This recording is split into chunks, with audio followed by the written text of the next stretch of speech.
So, welcome everyone to episode 8 of our Talk Room series of podcasts, Being Your Best Self. And for those people that haven't seen our previous podcasts, I'd like to introduce my co-presenter, Wendy. Wendy's a highly experienced CBT psychotherapist and has worked in the field of mental health for well over 30 years now. So, a really warm welcome to you, Wendy. Thank you very much, Ian, for that introduction. And just to introduce you. So you are, Ian, are an accredited counsellor with the British Association of Counsellors and Psychotherapists, and you're also the founder of Hope Therapy and Counselling Services, which is a counselling practice that operates throughout the south of England. Thank you, Wendy.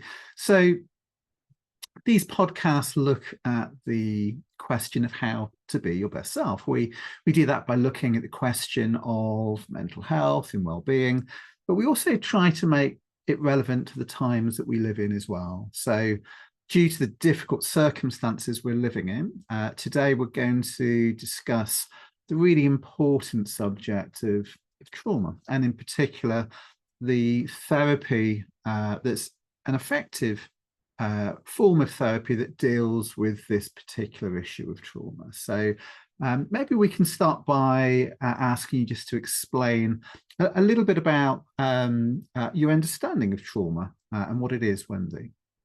Yeah, thank you, Ian. Yes, certainly, I'm happy to do that.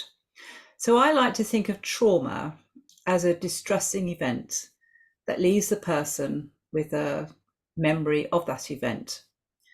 So the memory could be simply an image of what happened, but usually it does include a range of difficult symptoms that accompany that memory. The intensity and the severity of these symptoms do vary from one difficult event through to someone who may have a diagnosis such as PTSD. And you can also have something called complex PTSD. So I see trauma as a continuum from one single upsetting event all the way through to a combination of several distressing events happening over a period of time.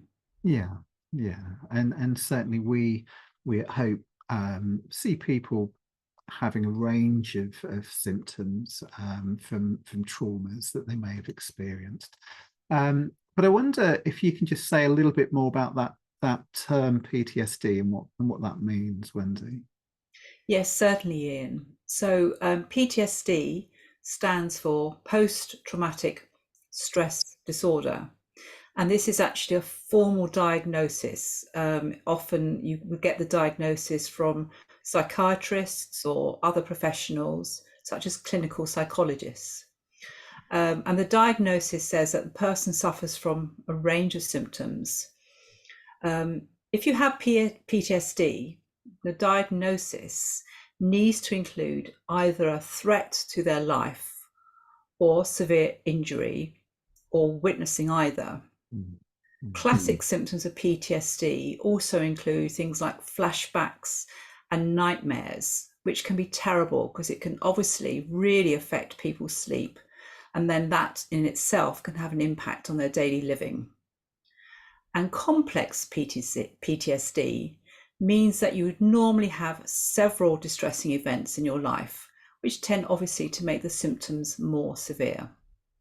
Yeah, and as a therapist, I've noticed that those symptoms obviously hugely distressing, really, really unpleasant. You said trauma is on a continuum. So I wonder if you can just say a little bit more, maybe give a couple of examples of people who may have less severe symptoms than what you just described. Absolutely, Ian. And in my experience, people might not meet the criteria of having a diagnosis of PTSD, but may still have very distressing memories of unpleasant experiences. So they may also have distressing symptoms such as nightmares, but they don't necessarily fit the criteria of PTSD. So the point you're making is that you can still have a number of symptoms, but not necessarily be on that place on the spectrum where you would get a formal diagnosis for PTSD. So what impact does that have on people? Very good question, Ian. So I think there's a number of problems here. So one example of a problem is there's confusion with their symptoms. So people may have a number of trauma symptoms, such as the nightmares or flashbacks, but because they don't have a diagnosis, they don't have a full explanation or understanding of what these symptoms are. So they're confused about what's wrong with them. To add to the problem, people often with trauma can have secondary symptoms such as anxiety or depression. That's really very, very common. So they may be diagnosed with having anxiety and or depression, but often the underlying trauma may not have been recognized. So in addition, the person may not mention situations as they did not think that these distressing situations were particularly significant. The second problem is there's very many different types of trauma. So a trauma could be, say, for example, being in an abusive relationship, but the person themselves may not even have labeled that as a traumatic event. They might just see that as just normal life and not even mentioned it to a therapist or to another professional. So Yeah. there's confusion there. And it feels like a really complex subject. And I'm wondering what impact that has on people. Yes, and this is where I think the therapy can really help. So how therapy can help is through education of their symptoms and by the therapist asking them questions about their past and how they felt about certain events can help the individual to bring more clarity and understanding for that person.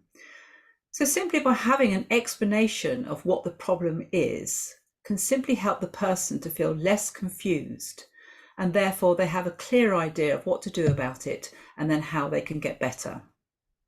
So by having an initial appointment and going through your problems and discussing your symptoms, that initial appointment in itself sounds as though it can be therapeutic. Yes, Ian, in my experience as a therapist, simply the understanding of your symptoms can really help. Classic examples of problems with trauma is that people often describe themselves as losing their old self.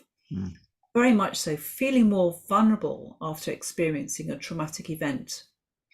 And another thing that can happen is that your views of the world can change. So after a traumatic event, people often feel they don't feel safe going out anymore. Or if the trauma involved other people, they often feel they can't trust others. And so again, there's much more complex problems that need to be addressed.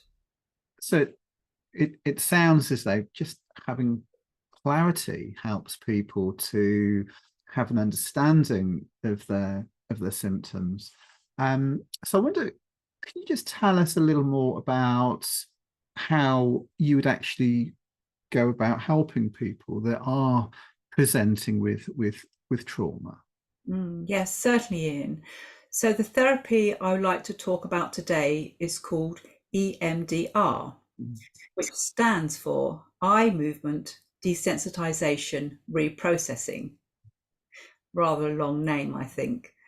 It is a therapy which is recommended by the NHS by NICE guidelines, and it has a lot of evidence to support its effectiveness, particularly when coming to trauma. It sounds really interesting. So I wonder if you can just tell us a little bit more about what it is and how it works. Yes, so not only is there evidence to say that it helps with trauma, it also helps other symptoms such as anxiety and depression.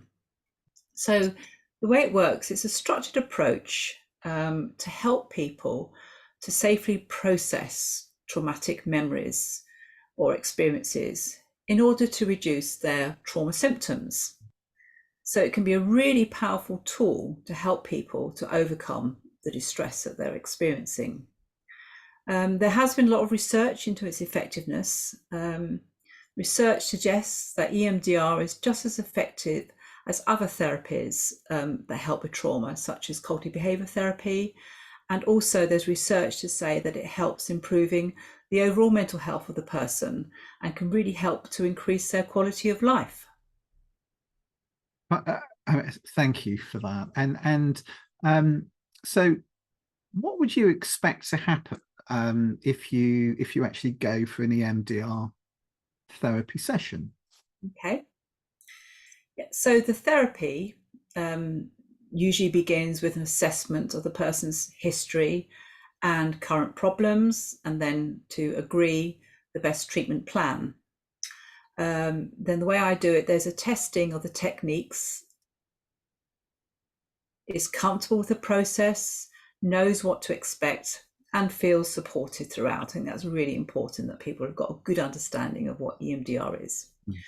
So I would normally start also the therapeutic process of processing the events is start with positive experiencing. For example, visualizing a calm, relaxing place.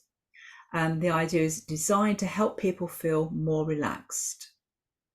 I also ensure that people, when they're processing any kind of difficult traumas, they can stop whenever they like, and also that we can communicate through what we're going through as well. So people often confuse EMDR with hypnotherapy, and I just want to make the distinction: it's definitely not hypnotherapy. You're not in under trance, fully know what you're going on, and you're very much aware of what's happening and actually have control over the process. And you really stress that point. And why is that so important for clients, Wendy? Yeah, well, in my experience, the trauma symptoms are very distressing and people often feel really out of control. So helping people to feel grounded and supported is, to me, fundamental to help people to feel better.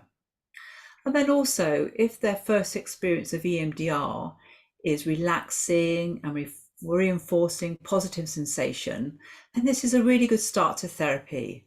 So the person goes away actually feeling better from that first processing session, and it actually helps them to feel more reassured and also more in control of their symptoms. Yeah, and that makes complete sense, doesn't it? So what's the next step after that? Tell us what comes next, Wendy.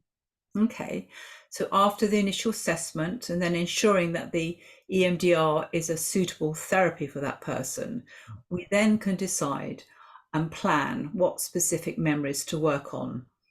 And when the person feels ready, then we can start to agree on processing one particular memory. And EMDR can work with a range of symptoms from, for example, distressing images, unpleasant sounds, smells, distressing bodily sensations, and beliefs. So what normally happens is you take something very specific, say, for example, processing a distressing image, and you continue to process that image so it's either no longer there or the individual doesn't feel distressed when they see the image. And I mean, that sounds like a really powerful response. Yes, EMDR can be very powerful. It can be so effective that the distressing symptoms can either completely go or the person no longer feels distress associated with the memory. And also, once the actual distressing memory has been processed, often more positive images or beliefs can emerge, which can help the individual get a completely different or positive perspective on that situation. It sounds it sounds amazing. It almost sounds too good to be true, and I'm just wondering if there's a downside to this approach. Yes, very good question, Ian. Very good question. So, I mean, one difficulty is that the person does have to focus on the distressing event in order to process it. But I think what can help is to remind the person that you are working on a memory, and actually in the therapeutic room and the process, that person is safe right now. And also, I think what helps is that you need to be open to the experience. You need to kind of almost relax and trust the experience, and see that EMDR is a natural way that we process things. And if that happens, and then you will experiencing healing. And if you relax into it, you're more likely to get positive results. It sounds really interesting and sounds really intriguing as well. So it feels as though there's more questions to ask, and I wonder if anyone did want to find out more about EMDR, what would they do next? Yes, they can certainly go to my website, which is called wendyc.team, for more details. And if you want to have a discussion with me, you can contact me via my website. Just have an informal chat to see if you think you'll be willing to consider the therapy. That's absolutely fine. And again, just to emphasize, it's not just trauma, it can really help with things like anxiety and depression as well. And what about you, Ian? Would you like to give out your details, how people can access you? Yeah, so here at Hope, we have people within the team as well who offer EMDR and also work with trauma. So people are very, very welcome to get in touch. The website is www.hopefulminds.co.uk, and just head over to the private client tab, and we have a lot more information there about trauma and EMDR as well. And like you, Wendy, people are welcome to just book in for a free chat. Absolutely no obligation, but we can just go through things in a little bit more detail with them.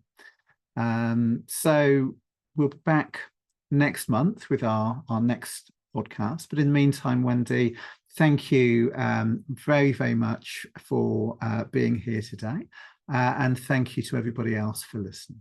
Thank you.